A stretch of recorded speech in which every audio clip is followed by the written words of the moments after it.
hello to my people of the internet. So, for Pride Month, I wanted to make a video about my first astrological theory I ever had, and it's why we all wish that we had a gay birth chart, okay? So, what is a gay birth chart, okay? A gay birth chart... No, there are indicators into astrology as to whether or not you are gay or not, okay? But before that, let me start with how this theory came about. This is something that I had always wondered about, and maybe you've wondered about it too. I was like, why in the heck are there so many idols, revolutionary artists that are gay? Like, it just statistically didn't make sense to me, you know? The statistics of how many people are gay in the population versus how many gay people are revolutionary artists was just, the numbers didn't match up. And so when I found out about the gay indicators in astrology, that all makes sense, okay? So let's talk about the gay indicators first, which I got most of these from Honey Astrology, Dr. Honey. You can Google her, find her on YouTube. She is a wonderful astrologist, and she has a lot of good information about indicators. Okay, so I was wondering, you know, what makes someone gay in the birth chart? And they are, you've got, you can have a mutable sign ruling your 5th or your 8th house. 5th is casual sex and 8th is intimacy. Especially, I've noticed, even if you don't have the strongest indications, if you have Gemini in the 8th house, so that's Scorpio rising people, that really, for some reason, seems to be really influential for that, for being gay. And yeah, so that's one, because the mutable signs are neither feminine nor masculine. You've got Gemini, Virgo, Sagittarius, and Pisces. Can go either way. Okay, so that. You've got a hard aspect between Mars and Venus, so square, opposition, in conjunct.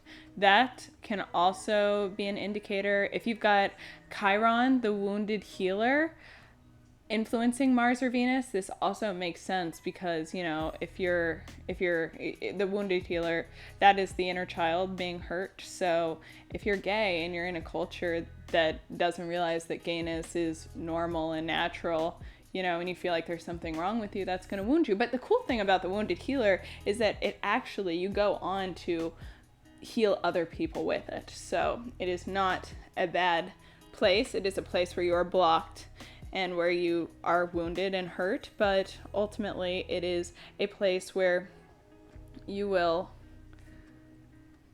I've got to check something.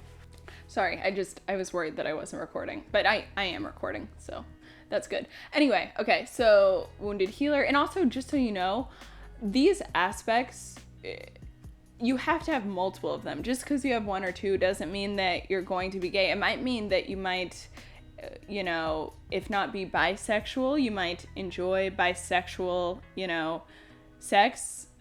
I have like one, and so I have partaken in that, and it was cool, but it's not my thing, you know, and I think maybe that's because I just have one, you know. It's like I could entertain it, but it's just not my thing. Anyway, and then the last one is the one. This is the important one, okay? This is Uranus in any aspect to Mars or Venus, okay? So Venus is literally our planet of art, okay? Art and beauty, Venus, Aphrodite, okay? And then you've got Mars. Mars goes headfirst into things, okay? It's Aries, the ram, goes headfirst into things, explores the unknown unconsciously, you know? And this is what art is, right? You're going into chaos and you're trying to figure it out. That's what a novel is, what a painting is, that's what a film is. It's asking a question and not knowing the answer, just going in and exploring, okay?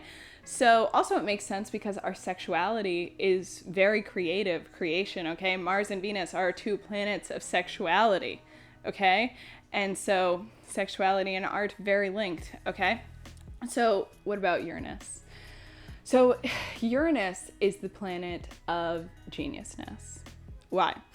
Well, Uranus and Saturn are always paired together. Saturn traditionally rules Capricorn, and it is the boundaries, the definitions, the restrictions that we have on things, okay? It is the authority, the culture, okay? And Uranus breaks it up. It just cracks it. Okay, Aquarius is ruled by both Saturn and Uranus, because Uranus doesn't go alone. It always goes with Saturn, because Uranus is the humanitarian. It is the revolutionist. It's breaking apart, you know, the old definitions that are outdated and unneeded.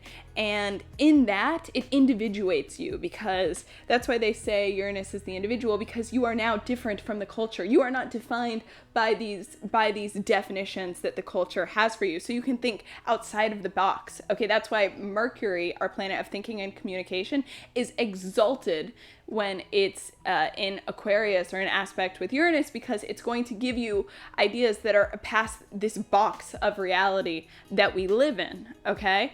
And so when you have Uranus in aspect with your planets of creation, of art, also very personal planets, the art you create is probably going to be extremely revolutionary. Well, you know, if you're statistically one of the whatever. I just think that this explains why the stats don't make sense for why gay people would be more likely to be these revolutionary, amazing artists. You know, they've got this influence of this great revolutionary genius archetype influencing the way they think about creation and art, okay? And so that's my theory, and I never really confirmed it until I was going to make this video. So yesterday I looked it up. I was like, I should look it up to see if this is even true. And literally every artist that I looked up had it, and I printed out a list so that I could name them. Actually, there was only one that didn't. It was Frank Ocean. But maybe there was an inconjunct there that I missed. You know, it could have been. But every single other one had it, okay? So we've got Tyler, the Creator, Emily Dickinson, Elliot Page, Melissa Etheridge, Queen Latifah, Wanda Sykes, Kalani, Kate McKinnon, Sarah Paulson, and Ellen DeGeneres.